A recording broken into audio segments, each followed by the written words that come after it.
मस्जिद के बाहर अपने आप को बड़ा कहना, छोटा कहना, तू बड़ा मैं बड़ा, तू छोटा मैं छोटा, ये मस्जिद के बाहर कहना। मेरे घर में आए हो तो सब बराबर हो, खान भी हो, अंसारी भी हो, तेली भी हो, सो भी जिस बिरादरी के मानने वाले हो, सब लोग मेरे घर में एक हैं। एक गरीब आदमी का बच्चा आलिम कुरान है, आलिम है, हदीस है, पढ़ के आया है मदरसे से, बहुत गरीब है बच्चा बेचारा, उसका बाप ज़कात ले लेके खाता है और अपने बच्चों को खिलाता है। लेकिन अगर इल्म में माहिर और आगे है, मौलवी है, हाफिज है, तो वो मुसल्ले इमामत पे खड़ा होगा और बड़े से बड़ा अमीर उसके पीछे नमाज पढ़ेगा। ये मसावात का दर्स अगर किसी मजहब ने इज्तिमाई शक्ल में दिया है तो वो इस्लाम है।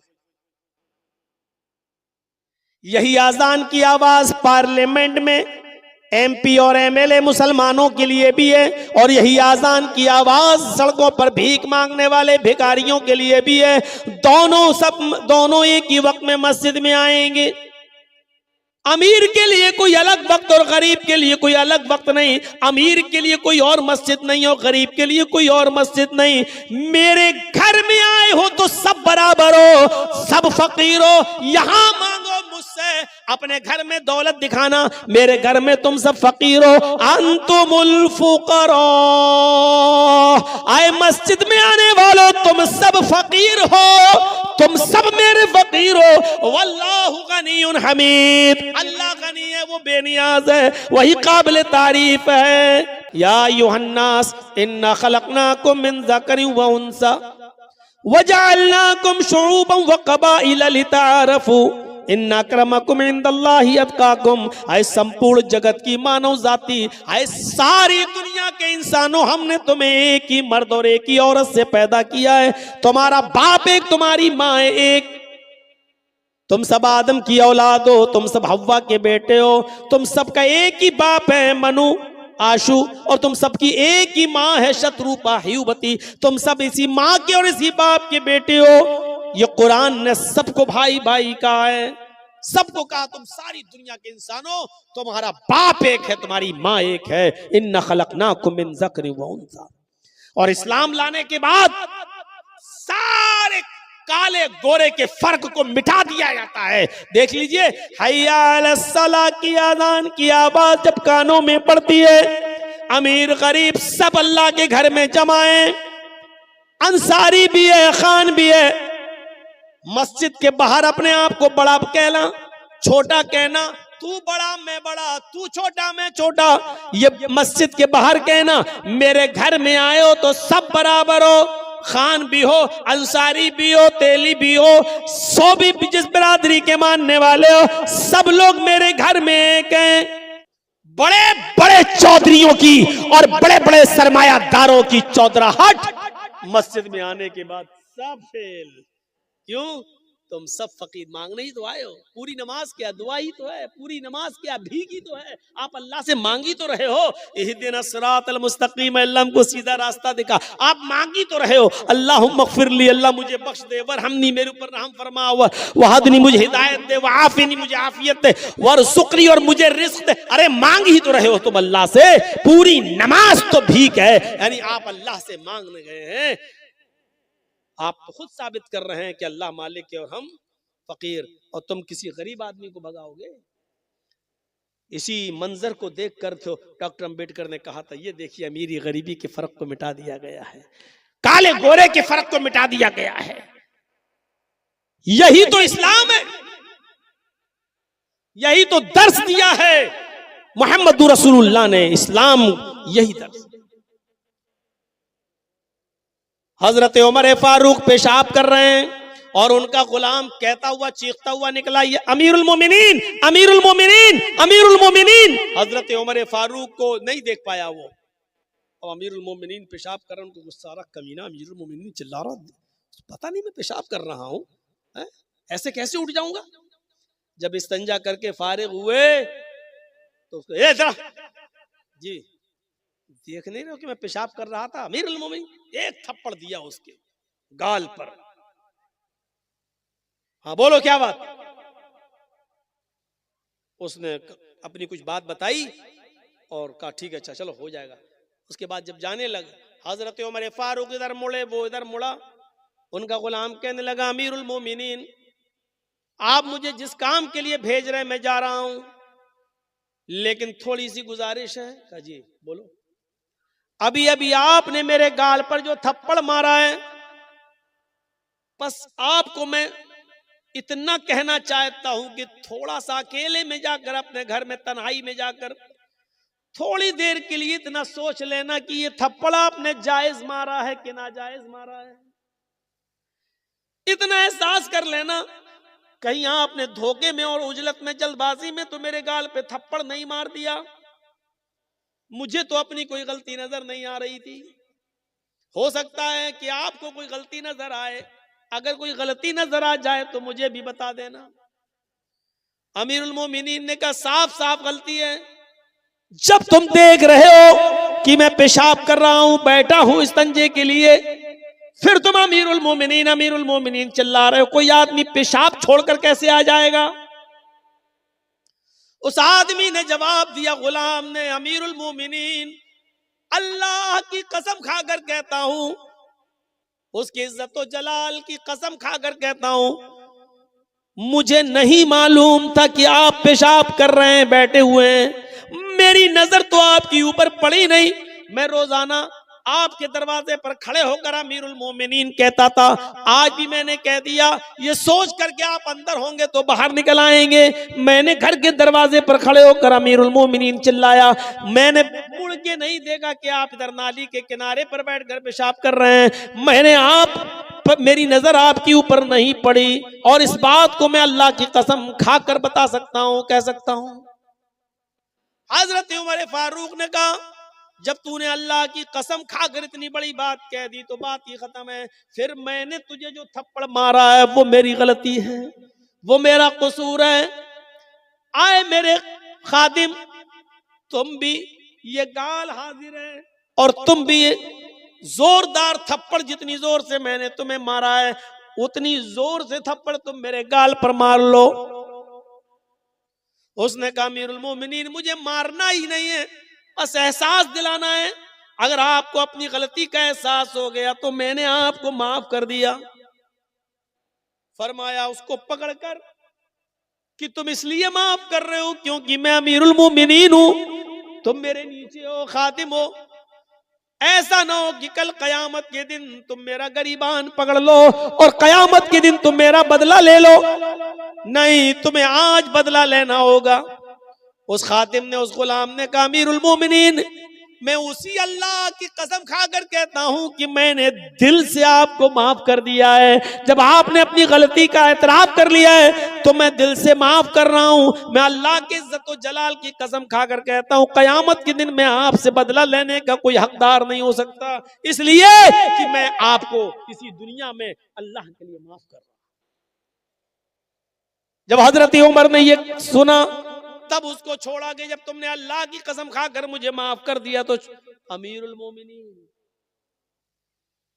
ये तो हिंदुस्तान जैसे एक मुल्क के नहीं, 22 लाख मुरब्बा मील पर हुकूमत करने वाली शख्सियत, 22 लाख मुरब्बा मील।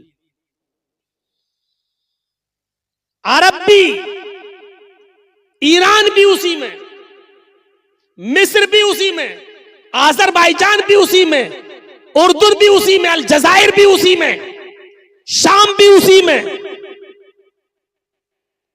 गौर कीजिए, इतनी सारे के सारे जो आज अलग अलग मुल्क बन गए हैं, इतनी बड़ी बस्ती के अकेले 22 लाख मुरब्बा मील पर हुकूमत करने वाली शख्सियत, और अपने आप को बदले के लिए पेश कर रही है, मुझे भी मारो। क्यों? क्योंकि इस्लाम लाने के बाद अमीर और गरीब का कोई फर्क नहीं। गाल के बदले गाल, हाथ के बदले हाथ, गर्दन के बदले गर्दन। मैंने तुम्हें मारा है, तुम मुझे।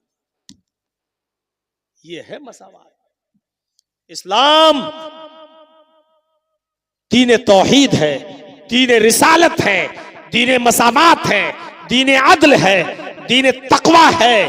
और अभी मैंने जो आपको बताया है मसावात का युद्ध, इस्लाम दीन सहल भी है, आसानी है इसके, बहुत आसानी। पहले जमाने में इतनी आसानियां नहीं थी। 5 वक्त की नमाज फर्ज है, इतनी जबरदस्त फर्जियत है नमाज की कि किसी भी हाल में और किसी भी कंडीशन में माफ नहीं है। खड़े होकर पढ़ने की ताकत नहीं है तो बैठ के पढ़ो लेकिन पढ़ो, बैठ के पढ़ने की ताकत नहीं है तो लेट के पढ़ो लेकिन पढ़ो, यही आसानी है। यह नहीं कहा कि मर रहे हो लेकिन खड़े होके पढ़ो, यह नहीं कहा जान जा रही हो फिर भी खड़े होके पढ़ो। माफ तो किसी कंडीशन में नहीं है, लेकिन आसानी इतनी दे रखी है कि खड़े होकर पढ़ने की ताकत नहीं तो बैठ के पढ़ो, बैठ के नहीं तो लेट के पढ़ो, इशारे से पढ़ो। होंठ हिलाकर पढ़ सकते हो तो होंठ ही हिलाकर पढ़ो। वुजू करने से तबीयत और खराब हो रही है तो तयम्मुम करके पढ़ो लेकिन पढ़ो। पेशाब की में नलकी पड़ी हुई है, पाइप पड़ा हुआ है, पेशाब की थैली लटकी हुई है, इस कंडीशन में भी आपको नमाज पढ़ना है। मुंह के होंठ हिलाकर पढ़ना है, जबान हिलाकर पढ़ना है, लेकिन पढ़ना है। आसानी। इस्लाम दीन एतिदाल, दीन मोतदिल है, इसके अंदर एतिदाल ही एतिदाल मिलेगा। ज़कात फर्ज है मुसलमानों हम सब के ऊपर, लेकिन जो साहिब इस्तिताअत न हो, यह नहीं कहा गया कि तुम अपना घर बेचो तब ज़कात दो। एतिदाल में ज़कात फर्ज है उन लोगों पर जो साहिब इस्तिताअत हो। हज फर्ज है हम सब के ऊपर, लेकिन जो इन इस्तिताअत इलैहि सबीला, जो वहां तक जाने की ताकत रखता हो। हज फर्ज है मुसलमान पर, लेकिन ये नहीं कहा गया कि अपनी दुकान बेचकर जाओ लेकिन जाओ, ये नहीं कहा गया अपना मकान बेचकर जाओ लेकिन जाओ। आसानी है इस्लाम। पानी नहीं मिल रहा है तो तयम्मुम करके नमाज पढ़ लो। एतिदाल है और सहूलत है इस्लाम के अंदर। मेरे भाइयों, इससे ज्यादा सहूलत और क्या होगी कि एक शख्स आया अल्लाह के रसूल के पास और कहने लगा हलक तो या रसूल अल्लाह, बुखारी के अल्फाज, अल्लाह के रसूल मैं तो हलाक हो गया, बर्बाद हो गया। आपने कहा क्यों, क्या हुआ? कहा अल्लाह के रसूल रोजे की हालत में बीवी से हम बिस्तरी कर ली। आपने कहा अच्छा, गलती तो हुई है तुमसे, लेकिन इस्लाम के अंदर रास्ता है, और वो रास्ता ये है कि इस एक रोजे को तो तुम्हें पूरा करना ही पड़ेगा बाद में। अब एक गुलाम आजाद करो। कहा अल्लाह के रसूल पूरी जिंदगी हमें गुलामी करते हुए हो गई दूसरे की, हम कहां के गुलाम आजाद कर पाएंगे। अल्लाह के नबी ने फरमाया तो दूसरा ऑप्शन भी है, अगर गुलाम आजाद करने की ताकत नहीं है तो 60 रोजे रखो मुसलसल, पे दर पे कंटिन्यू, शहरैनी मुतताबिऐन, कंटिन्यू रखना है, रेगुलर, पर पे दर पे, एक भी छूटना नहीं चाहिए बीच में। 60 रोजे मुसलसल बिला किसी उज़्र और बिला किसी बीमारी के, एक भी रोजा आपने अगर छोड़ दिया तो अब तक जितने रखे वो सब बेकार। मसलन अगर आपने 50 रोजे रखे, अब सोचा कि थोड़ा 2-4 दिन आराम कर लें, 10 ही तो रह गए हैं, और जहां आपने बिला किसी उज़्र के, बिला किसी बीमारी के एक रोजा भी छोड़ दिया, वो 50 बेकार, फिर से रखो। 1 से 7 कहता कितने का 60। कहा अल्लाह के रसूल एक रोजे का तो ये हाल है, बीवी से मिल बैठा, 60 रोजे कहां से रख लूंगा, मेरे पास 60 रोजे रखने की भी ताकत नहीं। आपने कहा फिर एक और तीसरा रास्ता है, बस आखिरी, लास्ट वे, आखिरी रास्ता। का क्या है बताइए बताइए। आपने फरमाया 60 मिस्कीनों को खाना खिलाओ। सोचने लगा। आपने कहा क्या सोच रहे हो? कहा कि अल्लाह के रसूल इसके अलावा कोई का नहीं, सिर्फ 60 मिस्कीनों को, अब ये आखिरी रास्ता है। कहा अल्लाह के रसूल आपको शायद मेरी कंडीशन मालूम नहीं है। आपने कहा क्या हुआ? कहा मेरा अपना यह हाल है कि अगर सुबह खाने को मिल जाए तो शाम को भूखा सोता हूं, और शाम को मुझे और मेरी फैमिली को अगर खाने को मिल जाए तो सुबह से लेकर शाम तक भूखा रहता हूं। हमें दोनों टाइम खाना नहीं मिल पा रहा है, मैं 60 मिस्कीनों को खाना कहां से खिला सकता हूं? नहीं है। 3 ही ऑप्शन होते हैं और तीनों उसके पास नहीं है। तो अल्लाह के रसूल ने कहा चलो रुको, मैं तुम्हारे लिए इंतजाम करवाता हूं, कुछ तो करना पड़ेगा तुम्हें, ऐसे थोड़ी बीवी हलाल हो जाएगी तुम्हारे लिए। नमाज का वक्त होता है, नमाज के बाद आपने ऐलान किया सहाबा से, ये तुम्हारा भाई है, रोजे की हालत में बीवी से हम बिस्तरी कर बैठा है, गुलाम आजाद करने की ताकत नहीं, रोजे रखने की ताकत नहीं, मिस्कीनों को खाना खिलाने की ताकत नहीं, इसके लिए चंदा करो, जो किसी के पास हो लेकर आओ, इसकी मदद करो।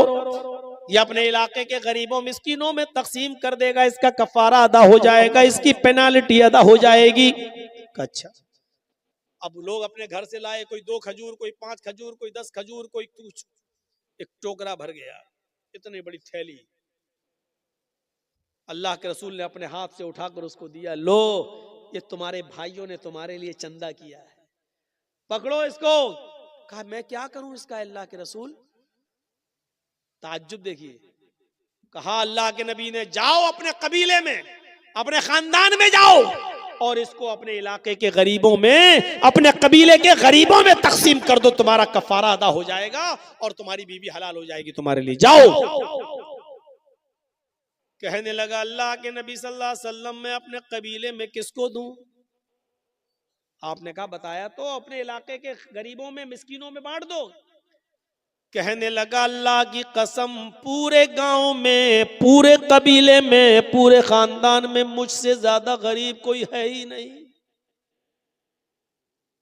ये सुना तो अल्लाह के नबी के चेहरे पर मुस्कुराहट आ गई, आपके दांत दिखाई देने लगे, आपकी बाँछें खिल उठी और हंसते हुए कहा तो तू ही ले जा, जा खुद खा ले और अपने बच्चों को खिला दे, तेरा कफारा अदा हो जाएगा, जा। इससे ज्यादा आसानी कौन से मजहब पे और किस मजहब में मिलेगी? आपको ताज्जुब होना चाहिए।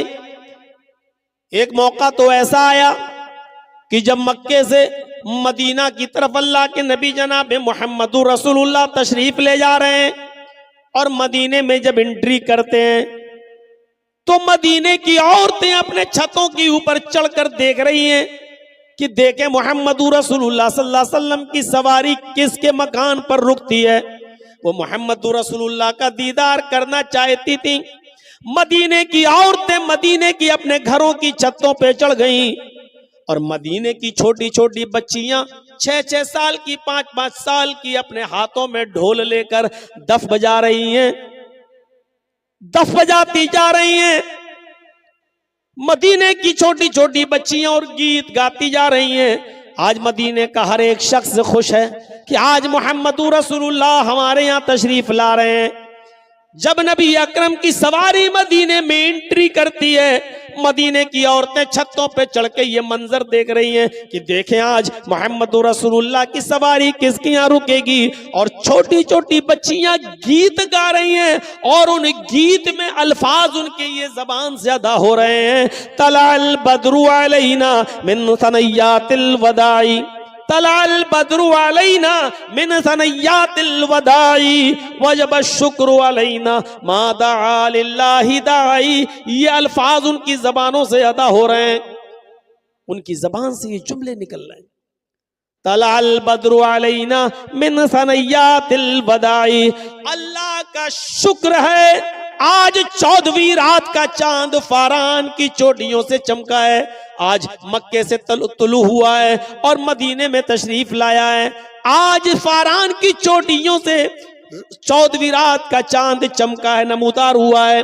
वजब शुक्र अलैना मा दआ लिल्लाहि दाई। इस पर हम अल्लाह का जितना भी शुक्र अदा करें वो कम है, इस पर हम अल्लाह की जितनी भी तारीफ करें कम है। नबी अकरम की शान में वो छोटी छोटी 5-5, 6-6 साल की बच्चियां ये गीत गा रही हैं। अल्लाह के नबी ने जब उनकी जबान से निकलने वाले इस गीत को सुना तो आप मुस्कुरा दिए। जब आप मुस्कुराए और मदीने की छोटी छोटी बच्चियों ने जब मोहम्मदुर रसूलुल्लाह को देखा तो उनकी जबान से ये जुमला भी निकल गया। एक लड़की छोटी सी बच्ची ने ये जुमला अपनी जबान से अदा कर दिया, वफीना नबियुन यअलमु मा फी गद। आए मदीने वालों, आज हमारे दरमियान एक ऐसे नबी तशरीफ लाए हैं, आज हमारे दरमियान एक ऐसे पैगंबर आ गए हैं जो कल की बात भी जानते हैं, जो कल का इल्म भी रखते हैं, कल क्या होने वाला उनको मालूम है। अल्लाह के नबी जनाब मोहम्मद रसूलुल्लाह ने जब ये जुमला उस छोटी सी बच्ची के मुंह से सुना तो आप अपनी सवारी से उतर गए और उस छोटी सी बच्ची के पास आए और आपने फरमाया, दई हाज़िहिल कलिमात, बेटी इस जुमले को छोड़ दो, बेटा इस जुमले को पढ़ना छोड़ दो, इनको ये जुमला मत पढ़ो, वही पढ़ो जो तुम पहले पढ़ रही थी। तलाल बद्रु अलैना मिन सनय्यातिल वदाई वजब शुक्र अलैना मा दआ लिल्लाहि दाई। वही पढ़ो, ये ना कहो वफीना नबिय्युन यअलमु मा फी गद, ये मत कहो कि हमारे पास एक ऐसे रसूल आए हैं जो कल की बात जानते हैं। बेटी अल्लाह की कसम मुझे नहीं मालूम कि कल मेरे साथ क्या होगा, तुम्हारे साथ क्या होगा, मुझे कल का इल्म नहीं है। अल्लाह के रसूल ने शिर्क को इतना भी गवारा नहीं किया। आप नहीं चाहते थे कि अल्लाह के इल्म में हमको भी शरीक किया जाए। मेरे भाइयों, उस छोटी सी बच्ची को भी, छोटी छोटी बच्चियों के कपड़ों पे कौन नजर डालता है, छोटी छोटी बच्चियों की हरकतों पे कौन नजर डालता है? लोग कहते बच्ची है, छोटी है, चलो कोई बात नहीं। मेरे भाइयों, अल्लाह के रसूल भी चाहते तो ऊँटनी से आगे बढ़ सकते थे, अरे बच्ची है, कह दिया, लेकिन नहीं, आप ऊँटनी से उतरे, क्योंकि आप जानते थे कि अगर आज मैंने इसको टोका नहीं और इसके अकल में और दिमाग में अगर ये बात बैठ गई तो फिर बुढ़ापे तक नहीं निकलेगी। क्योंकि बच्चों को जो शुरू में पढ़ाया और बताया जाता है मेरे भाइयों, वो बुढ़ापे तक उनकी अकल में पैवस्त रहता है। जब बड़े होने के बाद उनको कहा जाए कि ये काम छोड़ो तो क्या कहते हैं वो लोग? अरे ऐसे कैसे छोड़ दें, हम अपने बाप दादा के जमाने से करते चले आ रहे हैं, बाप दादा को हमने ऐसे ही करते हुए देखा है। बड़ा मुश्किल हो जाता है किसी चीज को छुड़वाना। अल्लाह के रसूल ने उसी वक्त उन बच्चियों से कहा, दई हाज़िहिल कलिमात, इन कलिमात को छोड़ो, वही पढ़ो जो पहले पढ़ रही थी। अल्लाह की कसम मुझे नहीं मालूम कि कल मेरे और तुम्हारे साथ क्या मामला किया जाए। ये इस्लाम की खुसूसियत है मेरे भाइयों। इस्लाम की एक खुसूसियत यह है कि वो दीन तौहीद है। तौहीद हर मजहब में मिलेगी, यहूदियत में तौहीद, ईसाइयत में तौहीद, हिंदू भाइयों में तौहीद, लेकिन साथ में शिर्क भी है। जो ईसाइयत ये कहती हो देयर इज नो गॉड, अल्लाह के अलावा कोई माबूद नहीं है, और उसी ईसाइयत में ये लिखा हुआ हो कि ईसा और मरियम और अल्लाह ये तीनों एक और एक तीन, 1/3 3/1, एक 3 में डिवाइड, 3 1 में, यानी अल्लाह ही ईसा है, अल्लाह ही मरियम है।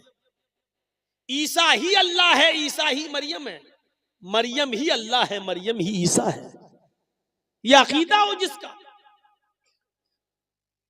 ईसाइयत में यह है देयर इज नो गॉड, कोई खुदा नहीं अल्लाह के अलावा।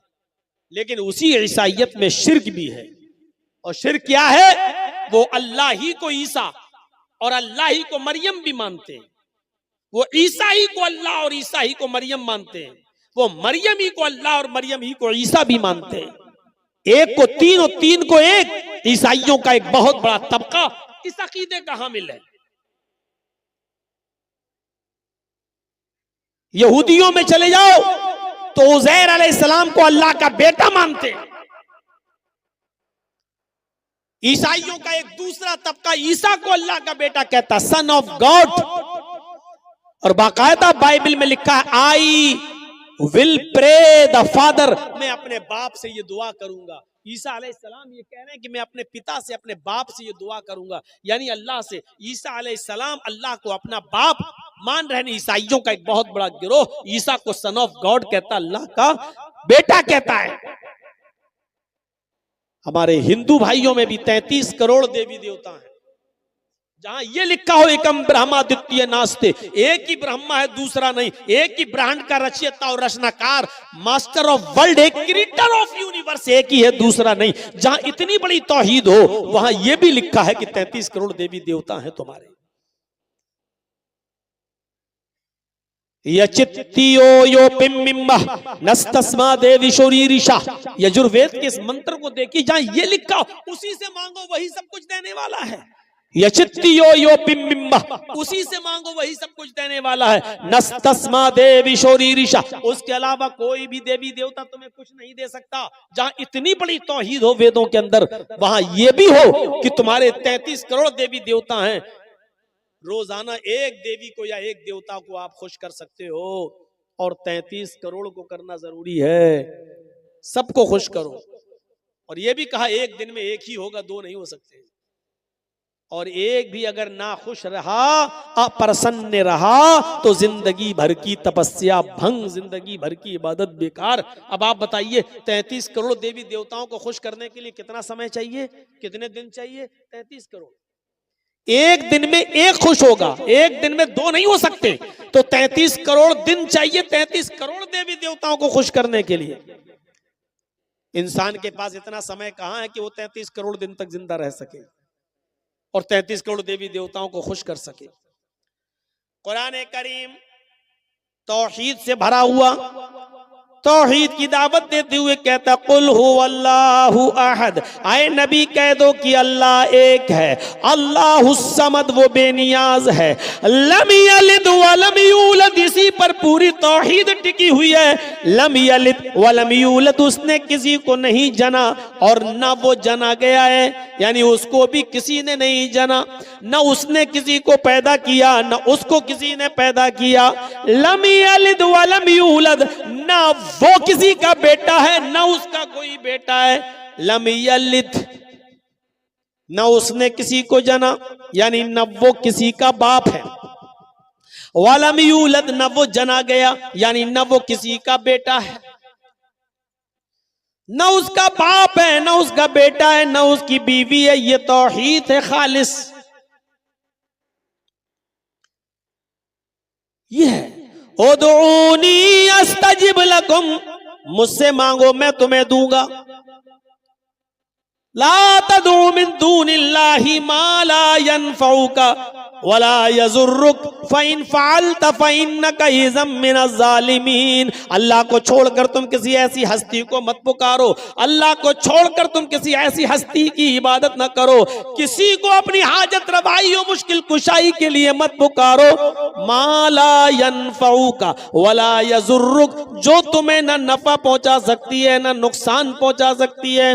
मा ला यनफउका वला यजुर्रुक, जो तुम्हें न नफा दे सकती है न नुकसान पहुंचा सकती है। माला यनफउका वला यजुर्रुक, जो तुम्हें न नफा दे सकता है न नुकसान पहुंचा सकता है। फ़इन फ़अल्त फ़इन्नका इज़म मिनज़ ज़ालिमीन, अगर तू ऐसा करेगा तो जालिमों में लिखा जाएगा। फ़इन फ़अल्त फ़इन्नका इज़म मिनज़ ज़ालिमीन, अगर तू अल्लाह को छोड़कर किसी और से मदद तलब करेगा, मांगेगा, पुकारेगा, तो तू जालिम कहलाएगा।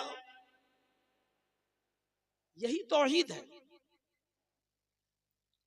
इस्लाम की खुसूसियत यह है कि ये दीने तौहीद है। दूसरी खुसूसियत यह है कि रिसालत का सही तसव्वुर इस्लाम ने पेश किया है।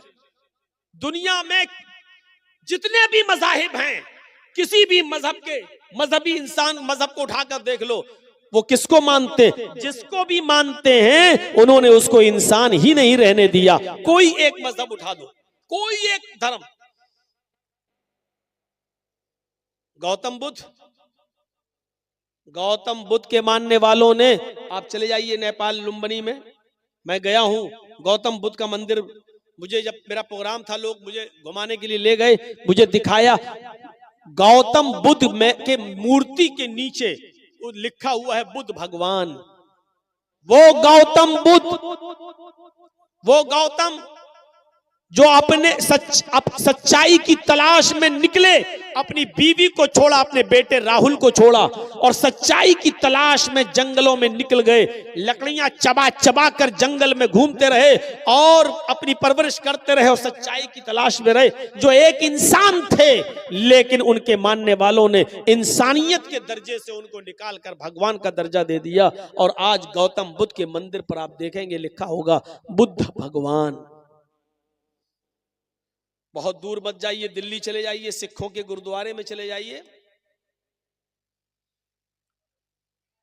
आप चांदनी चौक पर जहां गुरु नानक जी की मूर्ति बनी हुई है, आप अंदर जाएंगे तो आपके सर पे वो लोग रुमाल रख देंगे, कुछ कपड़ा रख देंगे और कहेंगे कि अब जाइए आप। कोई भी जा सकता है वहां, लेकिन उनके जो कानून है उसको फॉलो करना पड़ेगा। सर पे कुछ कपड़ा वपड़ा रख के, रुमाल वगैरह रख के आप जा सकते हैं।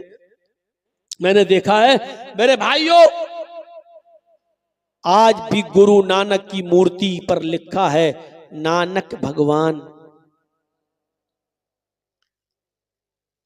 वो गुरु नानक, जब आप गुरु ग्रंथ पढ़ेंगे तो गुरु नानक का एक वाकया गुरु ग्रंथ में आपको मिलेगा, एक मुसलमान के ताल्लुक से, कि बहुत कंजूस और बखील एक मुसलमान था, चमड़ी चली जाए दमड़ी न जाए, 1 रुपया नहीं देगा उसके बदले में, चाहे उसकी चमड़ी उधेड़ ली जाए। लगता है ऐसा शख्स खाने में अगर मक्खी भी गिर जाए तो निकाल के फेंकता नहीं होगा, पहले चूसता होगा फिर फेंकता होगा। इतना कंजूस बखील मुसलमान।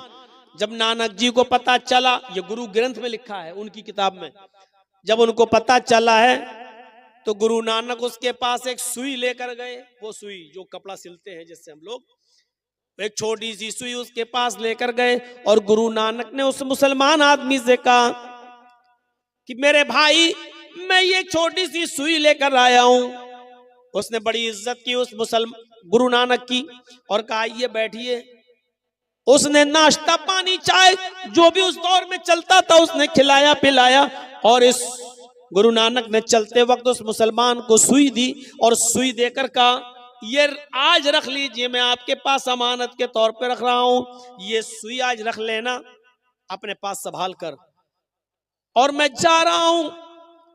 तुम्हारे धर्म में तुम्हारा अकीदा ये कि एक दिन इंसान मरेगा, फिर दोबारा उसको उठाया जाएगा, कयामत के दिन उसका हिसाब व किताब होगा। मुसलमान ने कहा जी हां।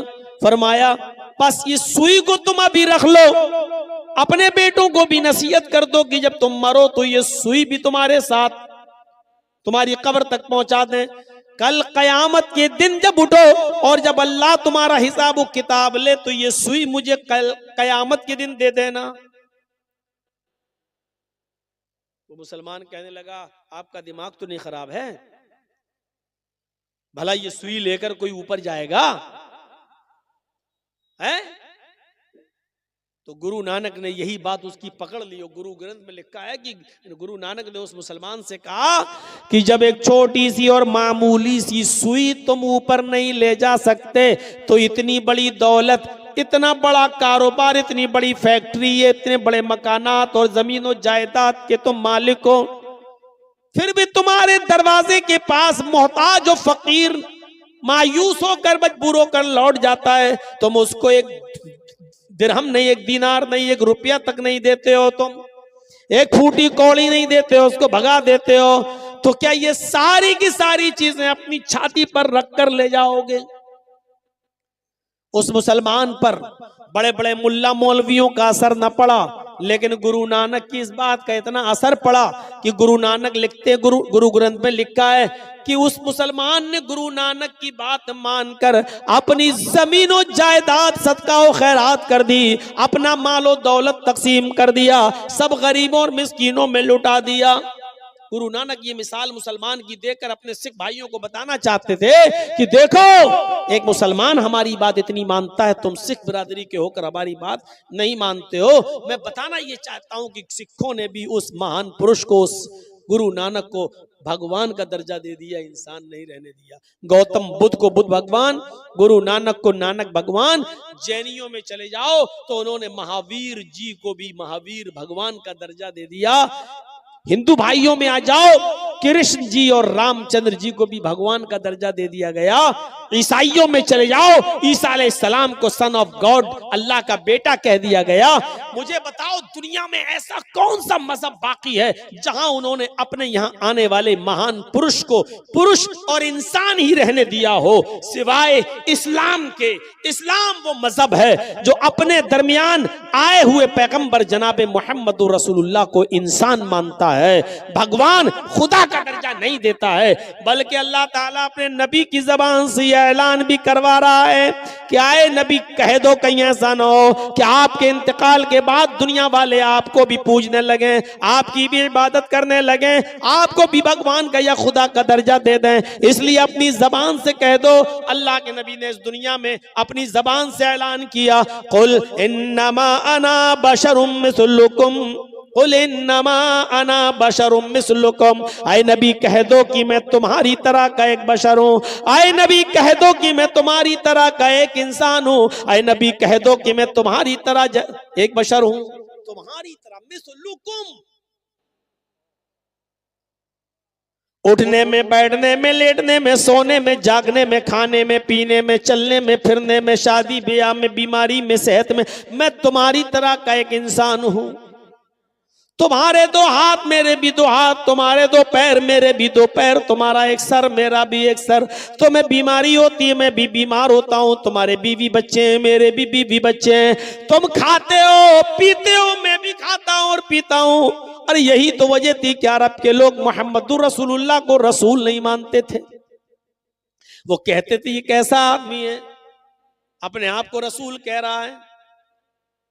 क्या एक हमारी तरह उठने बैठने चलने फिरने वाला इंसान भी रसूल हो सकता है? और वो कहते थे मा लिहाज़र रसूल याकुलु ताम व यमशी फिल अस्वाक, ये कैसा रसूल है जो हमारी तरह खाता पीता भी और बाजारों में चलता फिरता भी है। यानी उनकी नजर में ये बड़ी अजीब चीज थी।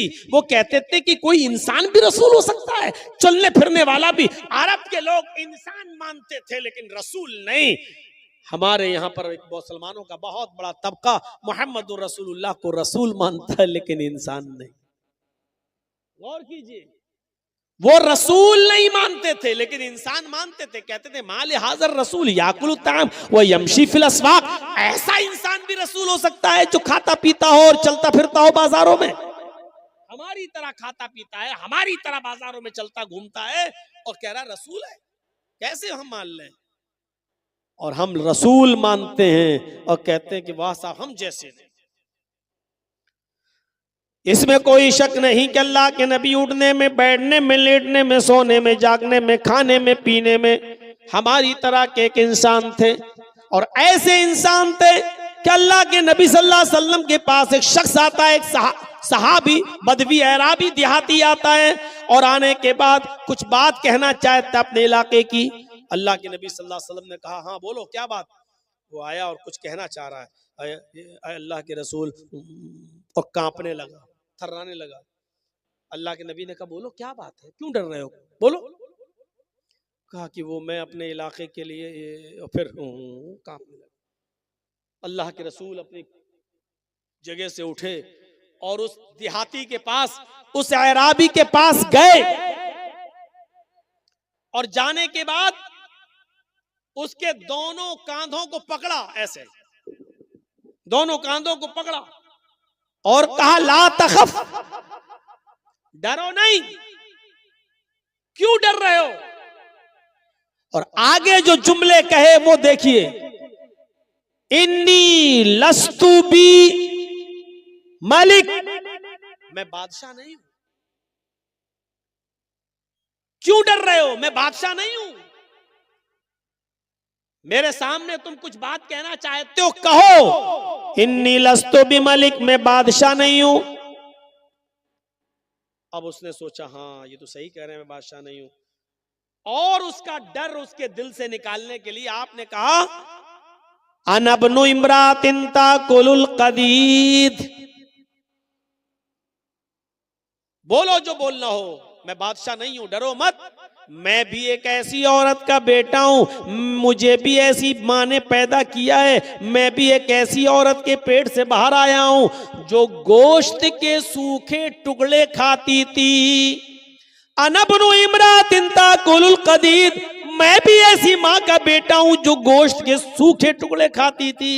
कदीद अरब के अंदर क्या करते थे, ऊंट का गोश्त, जैसे ऊंट को नहर किया, 2 किलो 4 किलो 5 किलो का बड़ा टुकड़ा उसका काटा और उसको साल्ट लगाकर, नमक वगैरह लगाकर उसको धूप में खुश्क कर लिया जाता था, धूप में उसको सुखा लिया जाता था और फिर जरूरत जब पड़ती थी तो उसी में से थोड़ा थोड़ा काट कर जरूरत के वक्त पका लिया करते थे और खा लिया करते थे, और बाकी टुकड़ा रखा रहता था। फिर कभी जरूरत पड़ी 1 हफ्ते बाद फिर थोड़ा सा काटा, फिर पकाया और खाया। इस गोश्त को कदीद कहते हैं अरबी जबान में। तो अल्लाह के नबी ने क्या फरमाया, अना बनो इमरातिन ताकुलुल कदीद, क्यों डरते हो मुझसे, मैं भी ऐसी मां का बेटा हूं जो गोश्त के सूखे टुकड़े खाती थी, यानी ताजा गोश्त भी जिसको खाने को नहीं मिलता था। कभी 4-5 किलो का टुकड़ा साल्ट नमक वगैरह लगा के धूप में सुखा लिया और जरूरत पड़ी तो उसी में से काट के पका लिया। ये गोश्त का टुकड़ा 2-2, 3-3, 4-4, 5-5 महीने चला करता था। गोश्त के सूखे टुकड़े खाने वाली औरत का बेटा हूं मैं। उसके बाद उस देहाती का डर निकला नबी अकरम सल्लल्लाहु अलैहि वसल्लम के ताल्लुक से, और फिर उसने अपनी बात अल्लाह के रसूल के सामने रखी। मैं बताना ये चाहता हूं कि लोगों ने तसव्वुर क्या दिया है अपने अपने महान पुरुषों के बारे में। किसी ने बुद्ध भगवान, किसी ने नानक भगवान, किसी ने महावीर भगवान, किसी ने कृष्ण भगवान, किसी ने राम भगवान, किसी ने सन ऑफ गॉड ईसा को अल्लाह का बेटा, किसी ने कुछ, लेकिन इस्लाम ने तसव्वुर यही दिया कि मोहम्मदुर रसूलुल्लाह भगवान नहीं थे, खुदा नहीं थे, अल्लाह नहीं थे, बल्कि वो एक ऐसी मां के बेटे थे जो गोश्त के सूखे टुकड़े खाती थी। यहां से हम अंदाजा लगाएं कि खुसूसियत क्या है इस्लाम की। इतनी सादगी कोई पेश करेगा? अल्लाह के नबी सल्लल्लाहु अलैहि वसल्लम ने भी कभी अपनी जबान से ऐसे जुमले अदा नहीं किए, न करवाए, बल्कि आपको लोगों को यह सिखाने में अच्छा लगता था कि ला इलाहा इल्लल्लाह मुहम्मदुर रसूलुल्लाह के अलावा आप ये कहलवाया करते थे कि ये कहो अशहदु अन्ना मुहम्मदन अब्दुहु व रसूलुहु। इसमें अब्दियत का इकरार भी है और रिसालत का इकरार भी है। इस बात का इकरार करो और गवाही दो कि अल्लाह के अलावा कोई माबूद नहीं, और इस बात की भी गवाही दो कि मोहम्मद अब्दुहु अल्लाह के बंदे हैं और उसके रसूल हैं। इस बात का इकरार करो कि पहले बंदे हैं और बाद में रसूल हैं। तो मेरे भाइयों, ये इस्लाम ने तालीम दी है और शिक्षा दी है। जब आपने यहूद और नसारा को देखा कि वो अपने अपने नबियों की कब्रों को सजदा कर रहे हैं तो आपको बड़ा मलाल हुआ।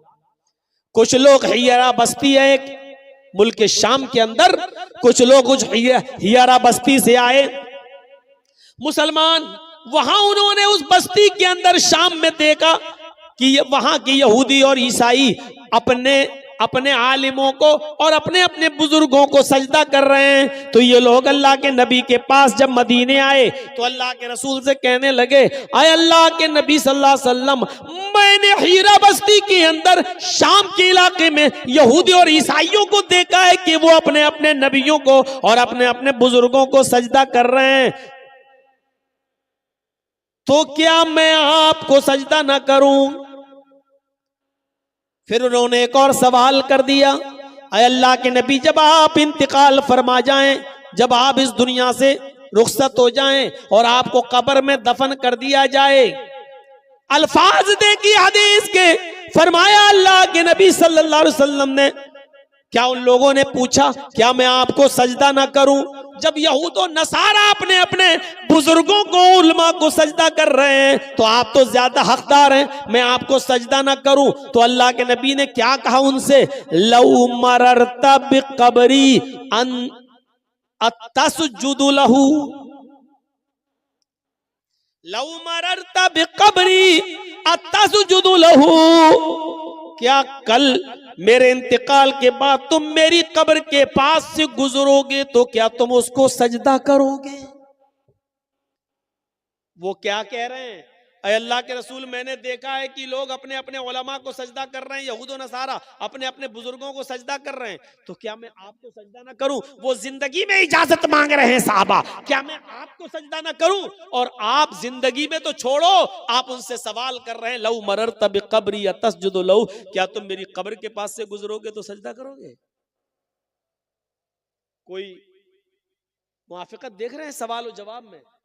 वो इजाजत मांग रहे हैं साहबा कि मैं क्या आपको सजदा ना करूं, यानी आप भी तो जिंदा, क्या मैं आपको सजदा ना करूं?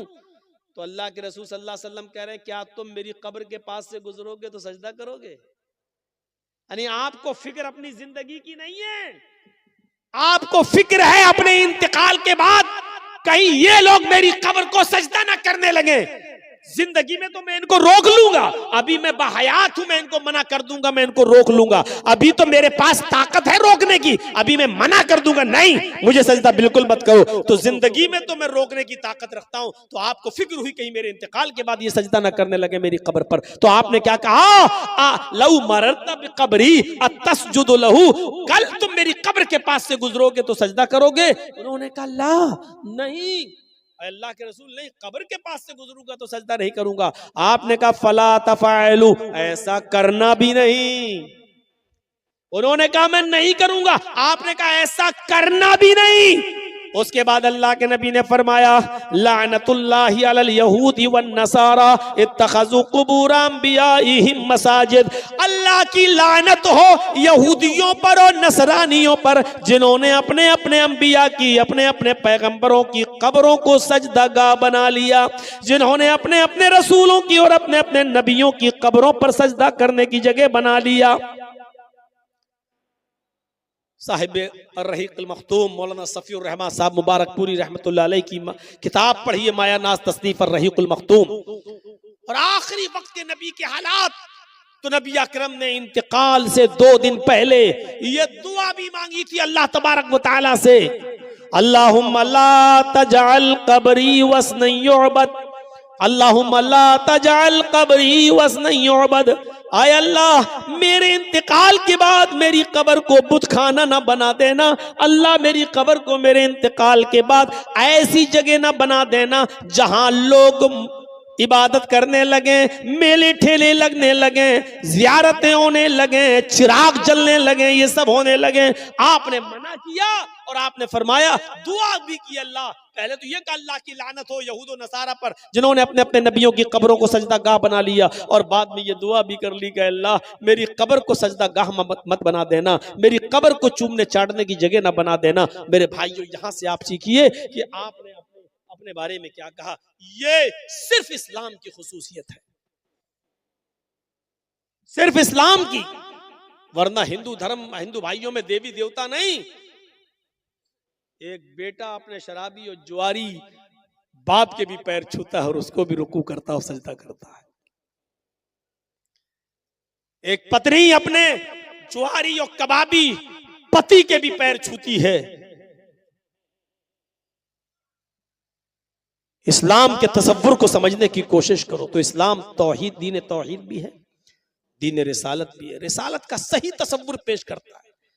और हिंदू मजहब की किताबों में भी लिखा है कि आखिरी नबी भगवान नहीं इंसान होगा, उसका नाम अहमद होगा। वेदा हामिद पुरुष महानिमादित्य वरुण तपस प्रस्तात यन्याय, वेदा हामिद पुरुष अहमद पैदा होगा, अहमद जन्म लेगा, पुरुष से महानिमादित्य महान पुरुष होगा, उसके बराबर कोई दूसरा नहीं होगा। पुरुष इंसान कहा गया है वेदों में, अहमद नाम बताया गया है। अल्लाह के नबी के 2 नाम थे ना, एक मोहम्मद और अहमद, दोनों नाम कुरान में आए हैं। मोहम्मद नाम आपके दादा अब्दुल मुत्तलिब ने रखा है और अहमद नाम आपकी मां आमिना ने रखा है, और दोनों नाम कुरान में आए हैं। मुहम्मदुर रसूलुल्लाह वल्लज़ीना मअहू अशिद्दाउ अलल कुफ्फारि रहमाउ बैनहुम, ये मोहम्मद नाम भी आया है। और ईसा अलैहिस्सलाम ने बशारत दी अपनी कौम को, तो कहा था व मुबश्शिरम बिरसूलिन याती मिन बअद इस्मुहु अहमद, मैं तुम्हें खुशखबरी सुनाता हूं एक ऐसे रसूल की जो मेरे बाद आएगा, उसका नाम अहमद होगा। मोहम्मद और अहमद दोनों नाम आए, और वेदों में क्या कहा गया, वो भगवान नहीं होगा, अहमद उसका नाम होगा, पुरुष इंसान होगा, महान इमादित्य इतना बड़ा महान पुरुष होगा कि उसके बराबर कोई दूसरा नहीं होगा। वरुण तपसा, ईश्वर का, अल्लाह का बहुत ज्यादा नाम लेने वाला होगा, अल्लाह का नाम बहुत ज्यादा लेगा। अल्लाह का नाम जितना अल्लाह के नबी ने लिया, हमें कोई लेता हुआ नजर ही नहीं आता। कहां है, मुझे दुनिया अपनी तारीख में दिखलाए कि किसने नाम लिया है अल्लाह का इतना ज्यादा। सुबह से लेकर सोने तक, उठे बिस्तर से, सबसे पहले आंख खुली, आंख खुलते ही अल्लाह का नाम, अल्हम्दुलिल्लाहिल्लज़ी अहयाना बअदा मा अमातना व इलैहिन नुशूर, अल्हम्दुलिल्लाहिल्लज़ी अहयाना, अल्लाह का नाम। अब नमाज पढ़ने के लिए उठ रहे हैं, चाहे तहज्जुद हो या फजर की नमाज हो, तो वुजू बनाने के लिए जैसे ही बैठे, बिस्मिल्लाह अल्लाह का नाम। वुजू बनाकर फारिग हुए, अशहदु अल्ला इलाहा इल्लल्लाह, अल्लाह का नाम। मस्जिद में कदम रखने जा रहे हैं नमाज फजर के लिए, जैसी मस्जिद में कदम रखते हैं अल्लाहुम्मा फ़्तह ली अबवाबा, अल्लाह का नाम। अल्लाहुम्मा फ़्तह ली अबवाबा रहमतिक, अल्लाह का नाम। मस्जिद में दाखिल होते हैं, नमाज शुरू करते हैं, अल्लाहु अकबर, अल्लाह का नाम। जब तक खड़े हैं अल्लाह की हम्दो सना और तारीफ।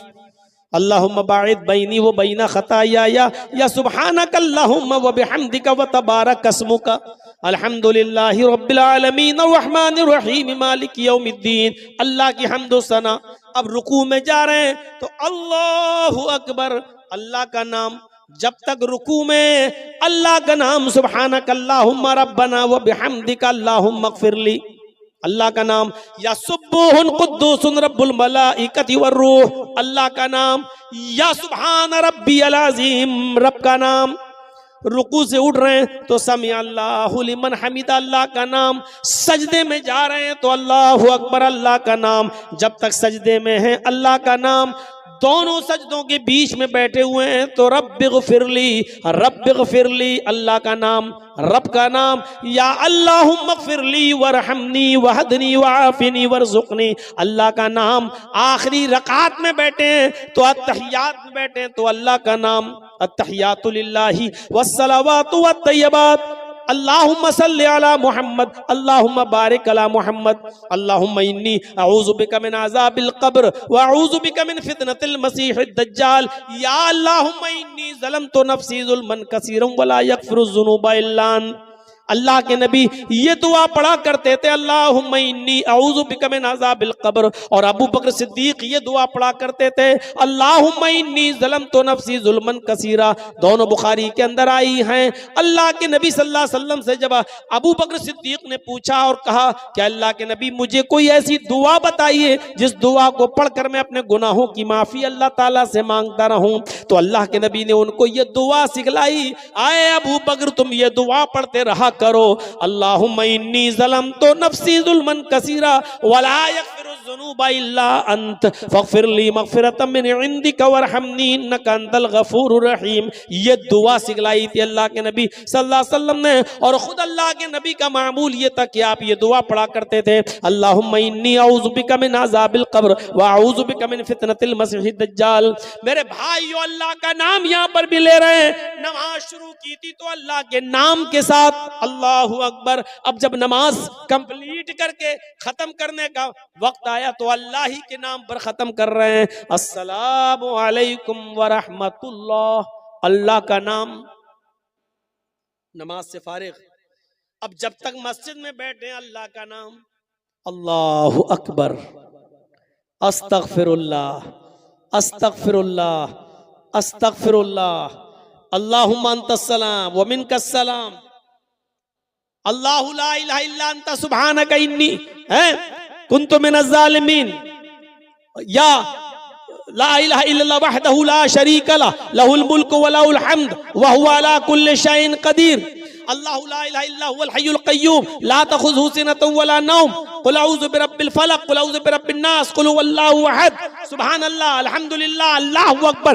जब तक मस्जिद में बैठे हैं अल्लाह का नाम।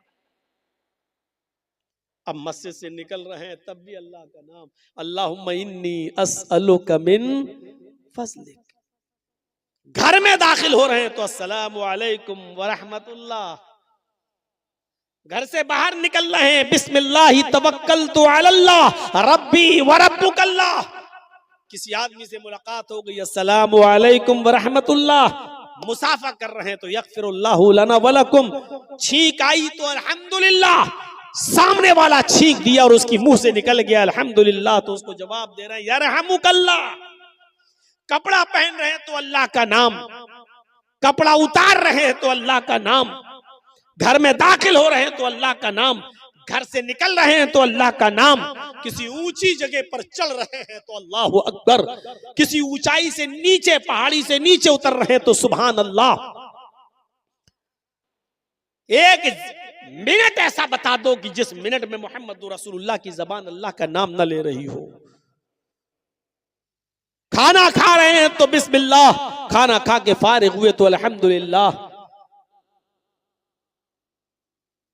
अगर अपनी बीवी से अपने जायज मुतालबात पूरे कर रहे हैं तो उधर भी अल्लाह का नाम, अल्लाहुम्मा जन्निब शैतान व जन्निब शैतान मा रज़क़ना। गौर करो मेरे भाई,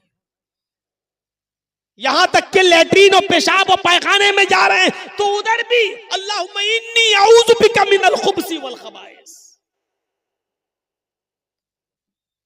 पूरा दिन आपका गुजर गया अल्लाह का नाम लेते लेते, अब बिस्तर पे सोने की बारी आई, उठे थे तो अल्लाह का नाम लेकर, अब सो रहे हैं तब भी अल्लाहुम्मा बिइस्मिका अमूतु व अहया वरुण तपसा।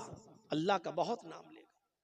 अल्लाह का इतना नाम लिया है तो सिर्फ जनाब मोहम्मद रसूलुल्लाह सल्लल्लाहु अलैहि वसल्लम ने। तो इस्लाम की खुसूसियत क्या है कि ये दीन तौहीद भी है, दीन रिसालत भी है, दीन मसावात, बराबरी का सबसे बड़ा अलंबरदार, मसावात का सबसे बड़ा अलंबरदार।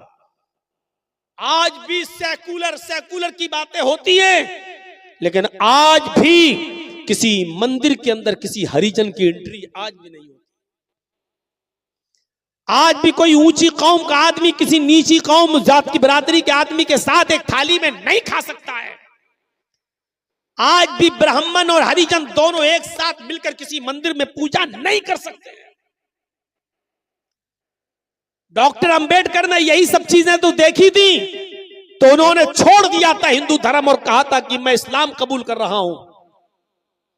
लेकिन महात्मा गांधी ने कह दिया कौन सा इस्लाम? हनफी, शाफी, मालिकी, हम्बली, शिया, सुन्नी, बरेलवी, कादियानी, चकलालवी, रिजवी, अहले हदीस। ये क्या, उन्होंने इतने नाम गिना दिए। उन्होंने कहा ओफो, कुरान पढ़ा तो समझ में आ गया, मैं इस्लाम लाने के लिए तैयार। अब इतने मसलक तुमने बता दिए, अब इनमें से कौन अच्छा है सबको पढ़ना पड़ेगा हमें। अगर एक साल भी सबको पढ़ा तो 72 साल लग जाएंगे 72 फिरकों को पढ़ने में। इतनी तो मेरी जिंदगी भी नहीं रह गई है। गौर कीजिए, कुरान पढ़ा तो समझ में आ गया, और जब महात्मा गांधी ने उनके सामने हनफी, शाफी, मालिकी, हम्बली, चकलालवी, कादियानी, शिया, सुन्नी, बरेलवी, ये वहाबी, ये सब रखा तो उनका दिमाग चकरा गया। उन्होंने कहा मैं इस्लाम भी छोड़ रहा हूं, अब मैं बौद्ध धर्म कबूल कर रहा हूं। फिर वो बुद्धिस्ट बन गए।